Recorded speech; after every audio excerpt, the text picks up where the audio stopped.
All right. Good afternoon. My name is Liz Levine, and I'm here with Mr. Charles Cecil from the class of 1964. Today's April 3rd, 2014, and today we're just going to have a bit of a conversation with you about your time at SAIS and your experiences. So first I'd like to ask you what brought you to SAIS originally? Of course, the reputation of the school was widely known. I'm a Berkeley graduate, and having spent 4 years in California, I think I was interested in coming to the East Coast. The idea of studying in Washington appealed to me. In the final analysis, it was the fellowship that I got that brought me here. I applied for what was called the National Defense Foreign Language Fellowship Program. This was a Kennedy administration initiative to encourage the study of languages that were, I guess, called exotic at the time, languages that were mostly non-European and that not many Americans studied. So I got a fellowship to study Arabic, and I was also interested in Islam in sub-Saharan Africa, which was a bit different. The combination of my interests, I think, is what allowed me to get the fellowship, and so here I came. Great. So now that you are at SAIS, could you tell us a little bit about your memories and some of your experiences while you were a student here? Memories grow faint. When I arrived in September of '62, SAIS was still located on Florida Avenue in two buildings which had been occupied by an institution called the Gunston School for Girls. It was an old facility. It was very crowded. It didn't really have room for all of us. So we spent our first year there. The instructors were good, stimulating, challenging, but we were all very happy to move to this facility on Massachusetts Avenue the next fall, in September of '63. I remember certain professors, if you want me to mention them. That would be great, yeah. I straddled the area studies programs of Africa and the Middle East because of my interests. So I had 1 foot in each camp. My Middle East main professor was Majid Khadouri, and my African professor was Robert Lystad. I learned the basics of area studies from them. Other professors certainly expanded my horizons. The economics courses I took at SAIS were very challenging, very difficult, I would say. I remember being assigned a textbook by a man named Kindleberger. I think it might have been Robert Kindleberger, for an international economics class. And it was so difficult that the first week, both I and my roommate went to a local bookstore and bought another international economics textbook by a man named Samuelson, if I recall correctly, which was like an introduction to the subject. So we would read Samuelson's chapter on the topic, and then we could maybe make our headway in Kindleberger. It was quite a challenge. The second year I took Isaiah Frank's course in Problems of Developing Areas, I believe it was called. That was a very interesting and challenging course. I think my favorite memory of that is when Isaiah Frank invited Walt Rostow to come to class, and I had a week's notice that my job was to attack and criticize his takeoff theory of economic development. So that was a very interesting experience to have Walt Rostow at one end of the table and me at the other, and the students along the sides, with my job being to find the holes in Walt Rostow's analysis. SAIS provided a lot of interesting opportunities like that because the faculty members were well tied into the Washington network, and they could often bring interesting speakers to class. Paul Leinbarger was another outstanding professor. His field was Asian studies, but I took the course called Psychological Warfare from him. I should say that when I came here, I had been commissioned as lieutenant in the Air Force because of going through the Air Force ROTC program at Berkeley. So the Air Force had deferred my active duty until I got my master's degree.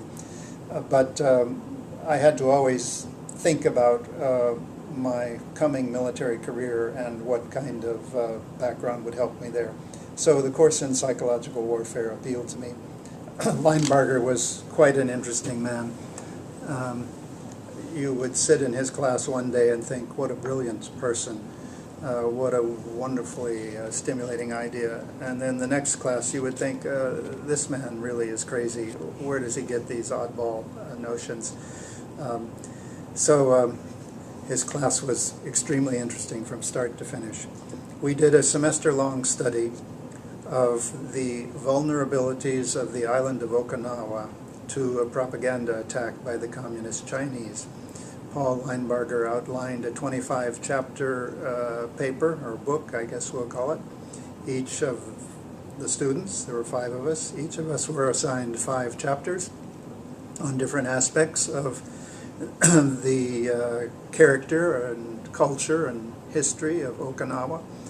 And we compiled a 25-chapter book, which was to serve as a guideline, a manual to the Communist Chinese government if they wanted to seek to exploit the vulnerabilities that we could identify for them.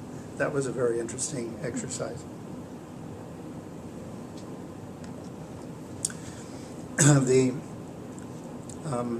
All the courses were very stimulating, very, very demanding, very hard, but eventually, after graduating, I then began my active duty in the Air Force. I had hoped, since I had grown up in a military family, my father had spent his career in the Air Force, I had hoped that I would be able to use my knowledge of Africa and the Middle East and Arabic in some way. My fellowship was called the National Defense Foreign Language Fellowship Program. But the Air Force was not able, it seemed, to get me into that part of the world. So I lost patience, essentially, started the Foreign Service examination process, went through that process while on active duty, and then when I had satisfied my commitment, I immediately entered the Foreign Service. And within 3 months of entering, I was in Kuwait on my first assignment. Great. So you've started to tell us a little bit about your career, but if you could keep going and sort of tell us about your career path and where you are today and what journeys you've taken. I spent 35 years in the Foreign Service. I had 5 assignments in Arab countries and 4 assignments in sub-Saharan Africa. As it happened, all 9 countries were Muslim. I retired officially in 2001. But I continued to work part-time for the State Department on what's called the Board of Examiners. That's the group that gives the oral exams to candidates who want to enter the Foreign Service. I did that until March of 2006 on a part-time basis. Then in November of 2006, the Department of State faced an unexpected vacancy in our embassy in Tripoli, Libya.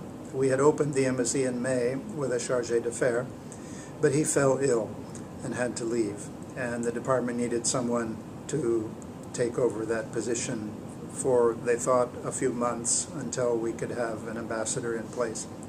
I was available and I agreed to go, and as it happened, I wound up staying 8 months in Tripoli until July of 2007. That was a very interesting PS, I'll call it, a postscript to my Foreign Service career, and in the end made 6 Arab countries instead of 5. Since coming back from Tripoli in July of 2007, I've devoted myself full-time to international travel photography. I concentrate on the Islamic world, the part of the world I know best, and most of my sales are to textbook publishers. So I feel like I'm helping to educate the American public about a part of the world they perhaps don't know very well. In the last 3 or 4 years, though, I've also begun to expand my interest into Buddhist and Hindu culture areas. So I've gone on photo trips to Nepal, to India, to Cambodia. I'll be going in about 4 weeks to Bali in Indonesia. So I think my photography is helping fulfill an educational need, and it's maybe the closest approximation I can find to a foreign service career. It keeps me traveling, it keeps me learning, and I hope it's providing a useful service. Oh, interesting. Is there any advice you would share for current students today? I don't know what advice I would give them. The world is quite different from when I entered SAIS.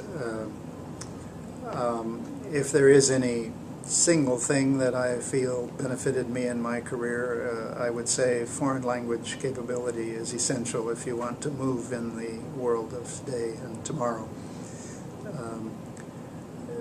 Over the course of my State Department career, I used Arabic, French, and Swahili daily in my work, and certainly without those tools I would never have understood the cultures of the countries I was working in.